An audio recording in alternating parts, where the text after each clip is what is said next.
The Tampa Bay Buccaneers double up at corner in rounds 2 and 3. That and more on today's episode of Locked On Bucs.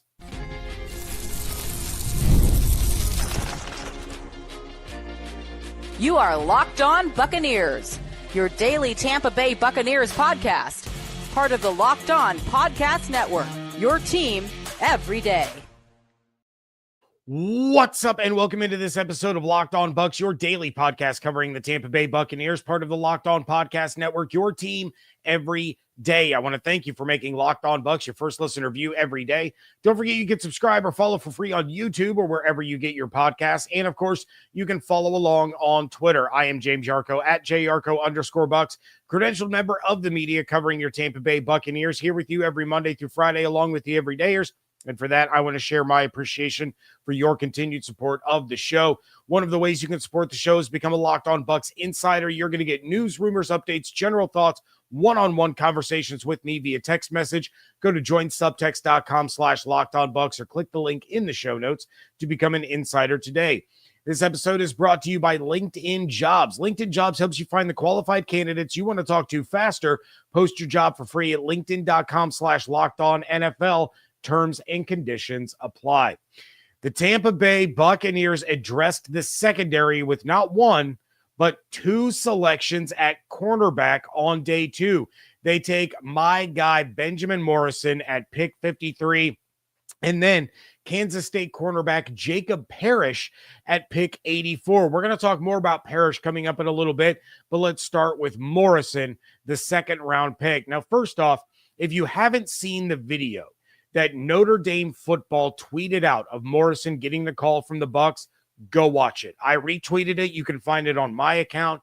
But that young man let go of every emotion he had in his body and just sobbed. The first words out of his mouth were, "Thank you for believing in me." Then he gets on the phone with Todd Bowles and he says, "I promise you, coach, I won't let you down. I promise." Benjamin Morrison is ready to play ball. He told us at the combine that being out, missing that time with the hip injury, not being there with his teammates on a national championship run showed him exactly what the game of football truly means to him, and it showed him how much he really loves the game. And something else that I think is interesting from the combine, I didn't want to share it before, but I feel that it's kind of funny to look back on in hindsight. So we waited for Morrison to come out to the podium and speak for over an hour. You know, he was way, way late past his scheduled time. And he was late because he was caught up at the hospital going through the medical examination that is part of the combine. By the time he got there, there was maybe a dozen or so of us left. There was a couple of Notre Dame reporters. There was a couple of Bucs guys. There was a couple of other media members. But you know who else was there? A Buccaneers team employee waiting just to get footage. Now, maybe that was nothing. Maybe they just needed some B-roll, or maybe they knew they were going to need something like that for their draft episode of Inside the Current that they post on their YouTube channel. We'll never know the full story, but looking back, I find that moment to be kind of interesting, that the majority of people there were Notre Dame reporters, Buccaneers reporters, and a Buccaneers team employee. Now, I've talked about this guy for months. I found the first message that I sent to the insiders way back on November 17th, telling them to prepare themselves because I was going to talk about him a lot throughout the draft process.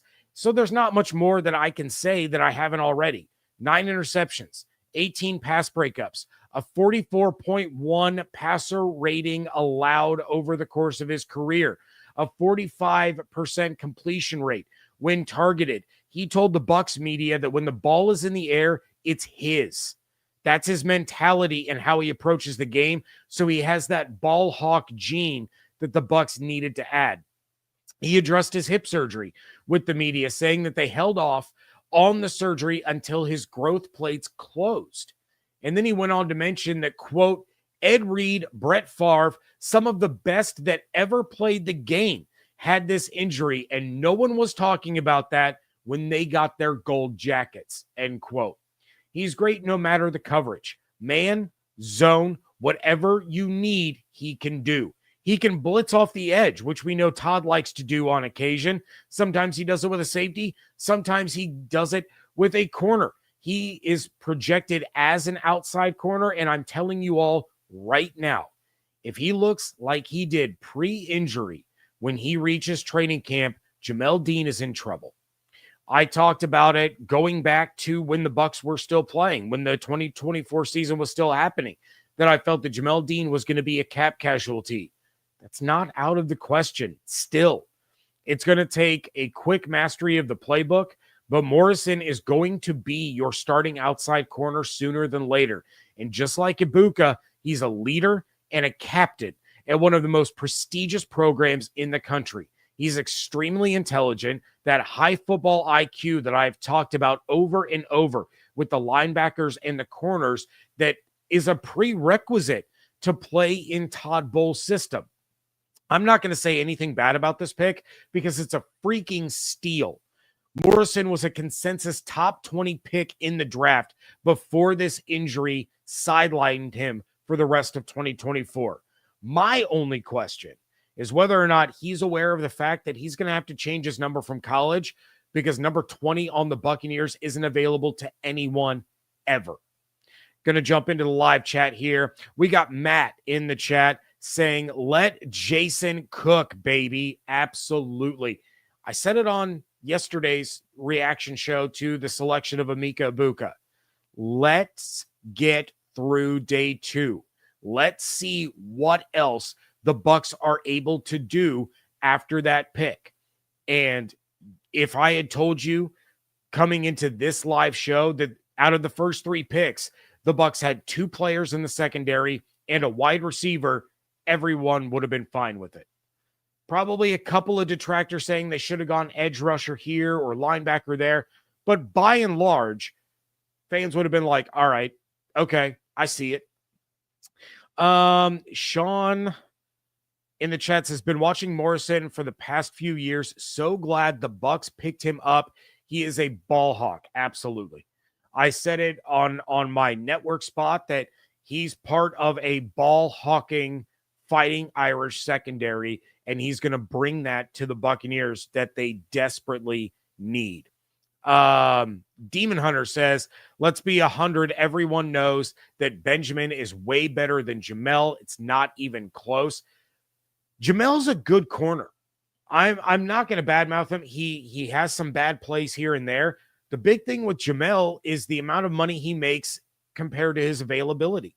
He's so injury prone that we go into the season knowing he's going to be out for a couple of games and he's going to miss parts of a couple of more. That's the biggest thing.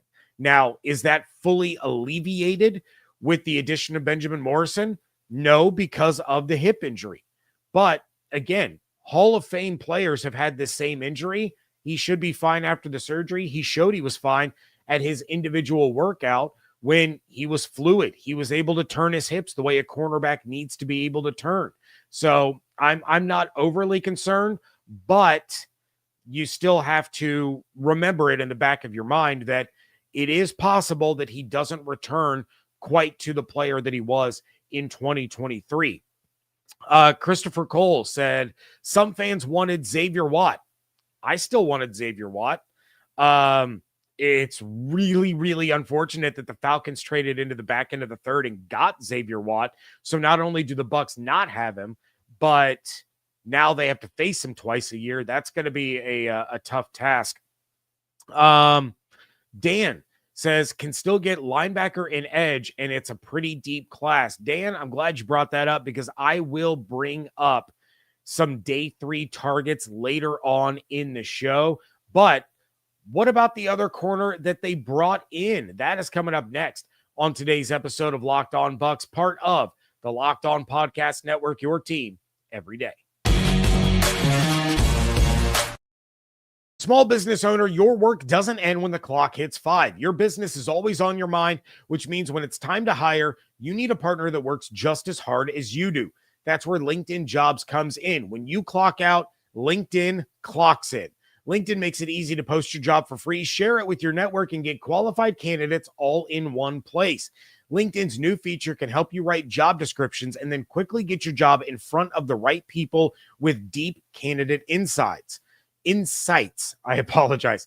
And here's a pro tip. Add the hashtag hiring frame to your profile picture to double your reach to qualified candidates. It's no wonder that 72% of small businesses say that LinkedIn helps them find high quality hires. Post your job for free at linkedin.com/lockedonnfl. That's linkedin.com/lockedonnfl to post your job for free. Terms and conditions apply. Thank you again for making Locked On Bucs your first listener view every single day. All right. So Jacob Parrish is one of the few corners that I didn't talk about on the show, and he was the Buccaneer selection in the third round at pick 84. One of the reasons I didn't talk about him was his size. He's just 5'10", but the other reason is because he's a slot corner, and I thought for sure that the Bucs would take safety and you would have Tykee Smith back at slot.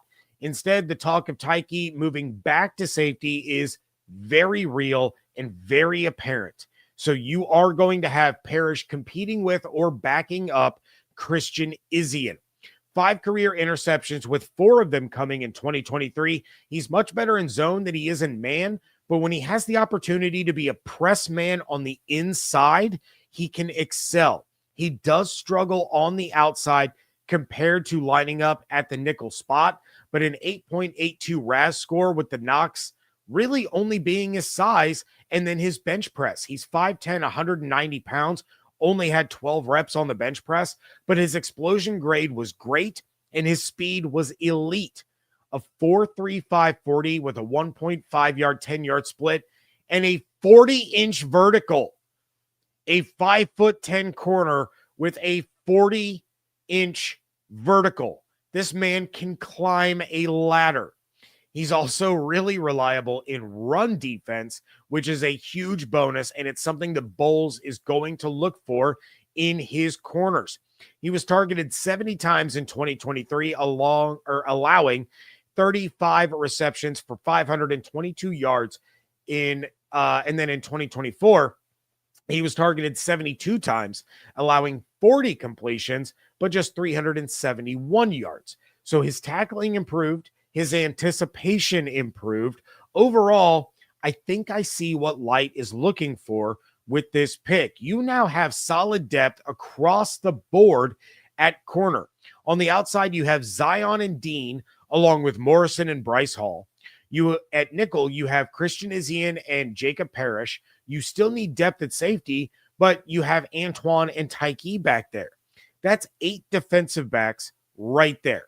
You have bigger, longer players on the outside, but the speed and quickness on the inside. And look, I would have loved for the Bucs to get Xavier Watts at that spot. Morrison even talked about it with the Bucs media when they were speaking with him over Zoom, that if the Bucs get Xavier Watts, that's it. It's over. Lock it down. I mentioned before, I especially hate that Xavier Watts ended up in Atlanta, but the Bucs very clearly believe in Tykee Smith moving back to the position that he played at Georgia. And to be fair, Tykee was a bit of a ball hawk last season. So moving that ball hawk mentality back to safety next to Antoine, where he can play center fielder and he can play that role while Antoine still is the everything guy who can drop back in coverage, can come up in the box, can blitz, can do all those sorts of things.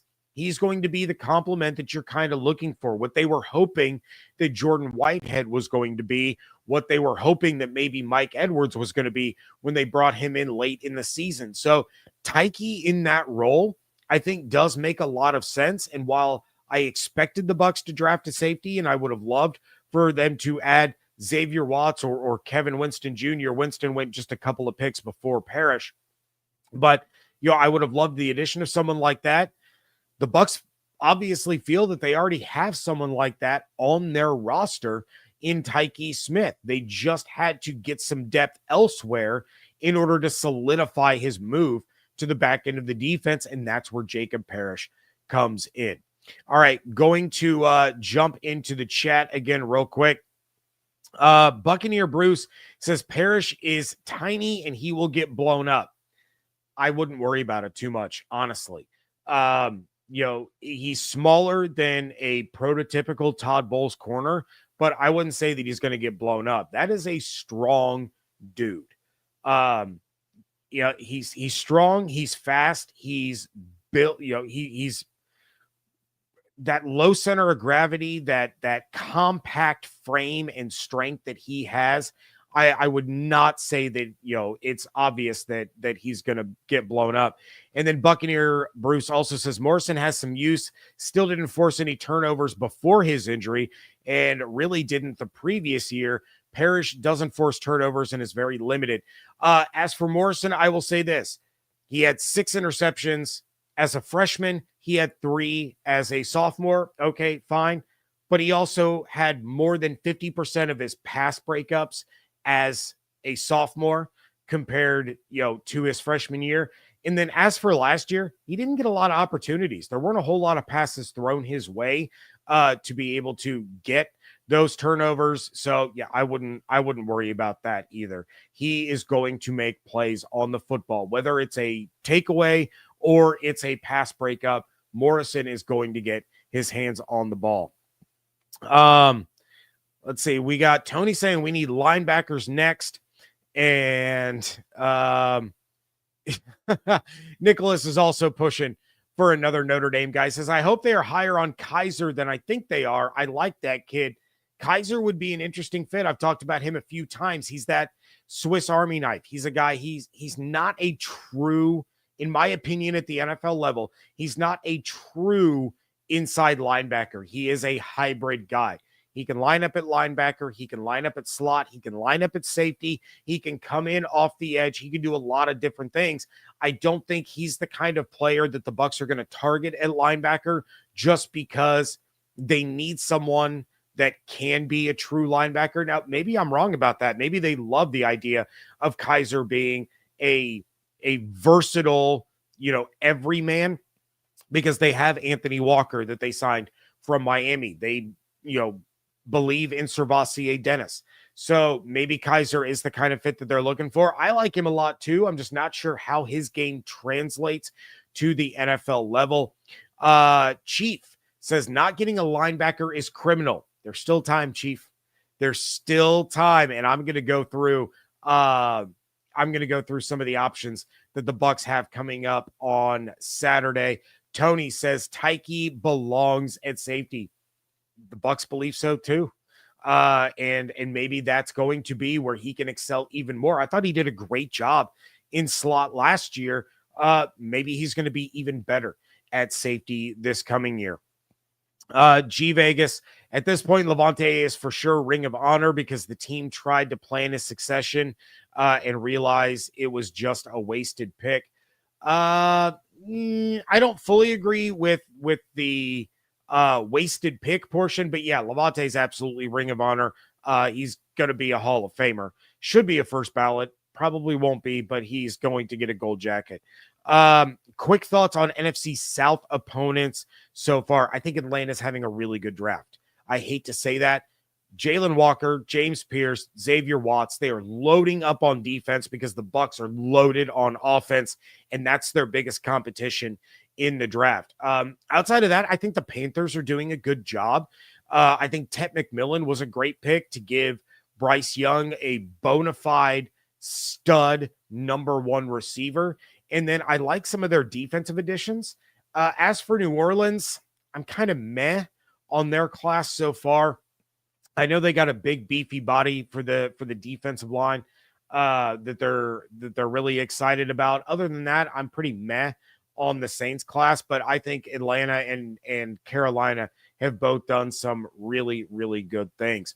All right, the top prospects left in the draft for the Buccaneers. That is coming up next on today's episode of Locked On Bucs. NBA playoffs are here, and FanDuel is giving new customers incredible ways to get in on the action. Right now, when you join FanDuel and place your first $5 bet, You're going to get $250 in bonus bets if your bet wins. From three-pointers to steals to assists, FanDuel has so many ways to bet your favorite player props. Plus, after the game tips off, you can even combine live prop bets into a same-game parlay for a chance to win big.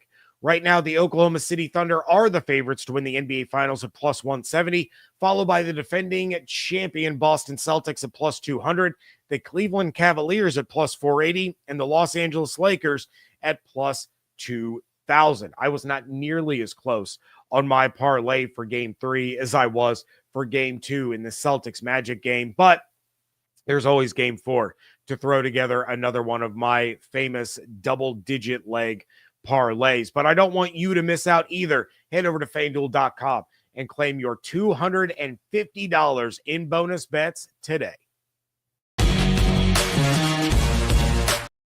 Wrapping things up here on a live post draft day 2 edition of the Locked On Bucs podcast.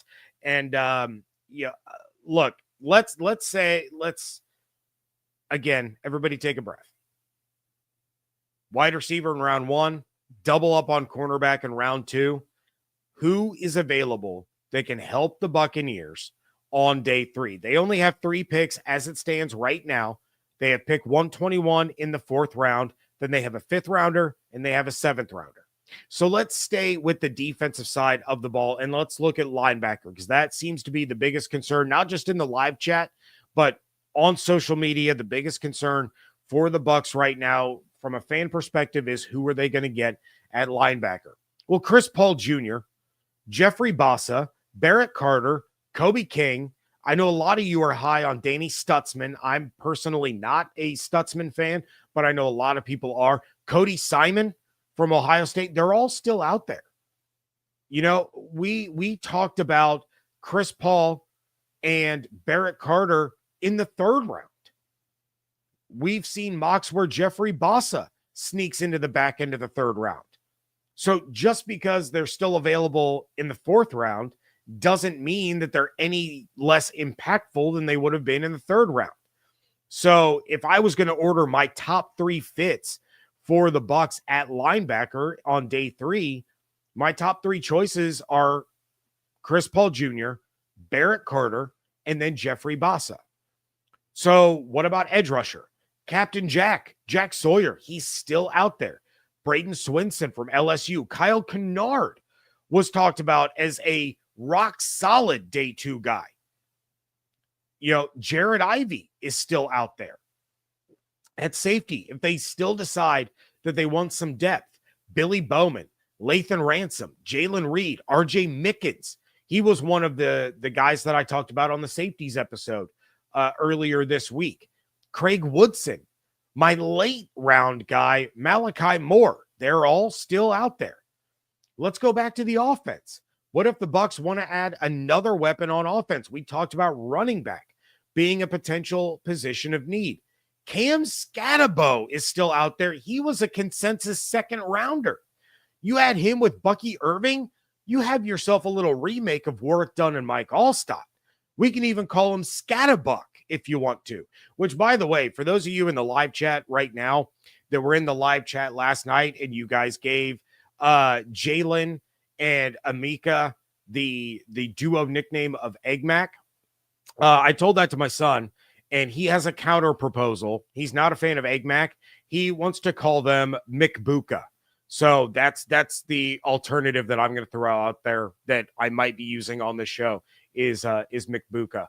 But, you know, back to the running backs, you have Scatterbo still there. Dylan Sampson, Trevor Etienne, Damian Martinez is the running back out of Miami that I talked about on the receivers and running backs episode that I really, really like his fit with the Buccaneers. And, of course, just to watch the world implode on itself, there's also Shedeur Sanders. He's still available. Obviously, I'm kidding. Kyle Trask is a better quarterback than Shedeur Sanders, but there are still tons of talented players left for tomorrow. And it goes back to the point that I made over and over and over on this show. A lot of other draft analysts and writers and podcasters, they kept talking about it all the way back to the combine. is that, people that we expected to go in round 2 are going to last until round 4. People that we expected to go in round 4 or in round 3 went in round 2. And it's all about the team preference when you have so many players, especially so many players at the same position that are so close together in terms of talent. It becomes dealer's choice. So, I mean, we talked about my guy from Illinois, Pat Bryant, the wide receiver, being an option in the 4th or 5th round for the Bucs. He went in the 3rd to that jerkwad Sean Payton, who has a knack for drafting players that I absolutely love so that I can't cheer for them to have individual success. It was Pat Bryant this year. It was Audric Estime last year. It was tight end Adam Troutman back when he was with the New Orleans Saints. I really hate Sean Payton. He's attacking me on a personal level now. And so I feel that it's okay to say that I hate him on a personal level because I feel personally attacked. All right. Back to the chat before we get out of here. Reginald, Sanders is a backup QB. Absolutely. 100%. He has been from the jump. And I want to credit Ian Rappaport. I think he made the best point of anyone that I've seen about the slide that Shedeur Sanders is having. It's the Tim Tebow effect. No team wants the distraction of the media, the speculation, all of that surrounds a backup quarterback. They don't want to deal with it. It's not worth it to them, knowing that he's a backup quarterback, to draw all this unnecessary attention into their facility simply because he's the son of Deion Sanders. It's not worth it. So he's going to continue to slide. 5 quarterbacks off the board in this draft through the first 3 rounds, and Shedeur Sanders is still there. Nicholas says Thor Griffith for the last pick. Sure, why not? Demon Hunter says I'm down for drafting Cam Scatabo. We got Chet. He's a Billy Bowman fan. I like Billy Bowman. I like Billy Bowman better as a safety fit for the Bucs than I do Stutzman as a linebacker fit for the Bucs. I will say that. Chet also says, is Deion Jones still on the team? He had a few good moments last season in limited playing time. He is. That's somebody that we haven't talked about really at all throughout this entire process. But yeah, Deion Jones is still a part of the Buccaneers. So, that could be another reason that linebacker continues to slide on the Bucs list of needs. Harold says secondary is looking much stronger. Absolutely. 100%. And I did see somebody else say it. I'll bring it up. Goodness, where did it go? Somebody in the chat, I love you guys so much. Somebody in the chat said that they were really excited for me to get my guy. Look, I'm excited for me to get my guy too, because this is Sean in the chat says Tykee for sure starting next to Antoine now. Yeah, 100%. I'm excited for me to get my guy because it means that I saw the same things that the Bucs saw. When I kept hyping up Benjamin Morrison, it was because I knew he was a great player. I've watched him for the last 3 years. But watching him as a great college player and watching him as a fit in Todd Bowles' defense are two very different things. There are a lot of great college players out there. That doesn't mean that they all fit the same systems.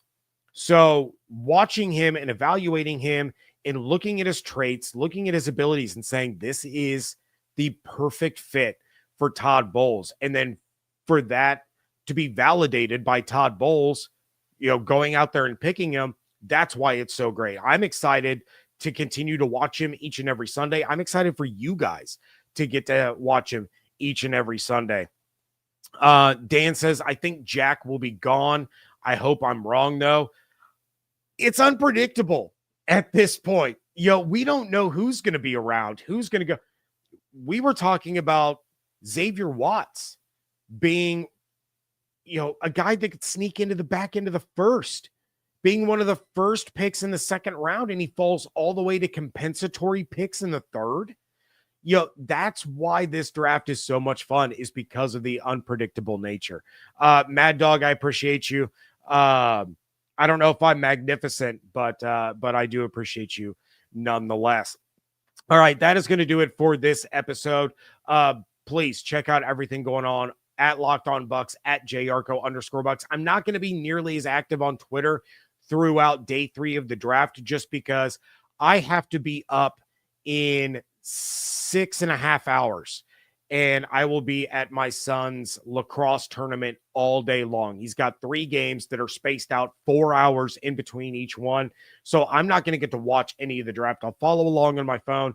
I will not have a live show immediately after. I will save the round or the day 3 recap for Monday's episode before we start doing some more deeper dives into all of this. But you can follow everything at Locked On Bucs, at @JYarcho_Bucs. Make sure you're subscribed on YouTube with the notifications turned on, as well as wherever you get your podcasts. And of course, you can become a Locked On Bucs insider. Go to jointsubtext.com/LockedOnBucs or click the link in the show notes. Hope you all have an absolutely outstanding day. Stay safe, stay healthy, fire the cannons. I want to thank you so much for joining me right here on Locked On Bucs, part of the Locked On Podcast Network, your team every day.